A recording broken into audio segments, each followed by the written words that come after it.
Finally তোমাদের উদ্দেশ্যে আমি একটা কথা বলি, যারা আমাকে অনেকেই কমেন্ট করছিল টিকটকের মধ্যে এবং ইনস্টাগ্রাম এবং ফেসবুকের মধ্যেও, আবার একজন দেখছিলাম যে ইউটিউবের মধ্যেও কমেন্ট করে বলছিল যে ভাই আমার বাড়ি তো বাংলাদেশ, তো তাহলে কি আমি পয়সা ডোনেট করতে পারবো না বাবরি মসজিদের মধ্যে? তো অবশ্যই পয়সা ডোনেট করতে পারবে, পয়সা কেন ডোনেট করতে পারবে না? তো ওই কারণে এই ভিডিওটা বানানো। তো এটা স্ক্রিনের সাইডে আমি শো করিয়ে দিচ্ছি, তারপরেও একটু অ্যাকাউন্ট নম্বরটা চেক করে নাও। তো অ্যাকাউন্ট নম্বর হচ্ছে 4468909428 আর এই অ্যাকাউন্টের আইএফসি কোড হচ্ছে SBAIN 00000034। Name West Bengal Islamic foundation of India. তো আদার্স নাম থাকলে সেই অ্যাকাউন্টে পয়সা ট্রান্সফার করবে না কো।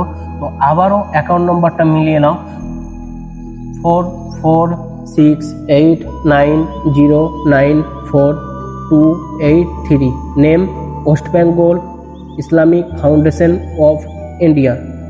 আর হচ্ছে এই ব্যাংকের আইএফসি কোড নম্বর হচ্ছে SBIN 00000034। তো এই কোডের মাধ্যমে তোমরা তোমাদের সামর্থ্য অনুযায়ী যে যতটুকুই পারবে সে ততটুকুই ডোনেট করো, সমস্যা নাই কো। আর এটা একদম রিয়েল।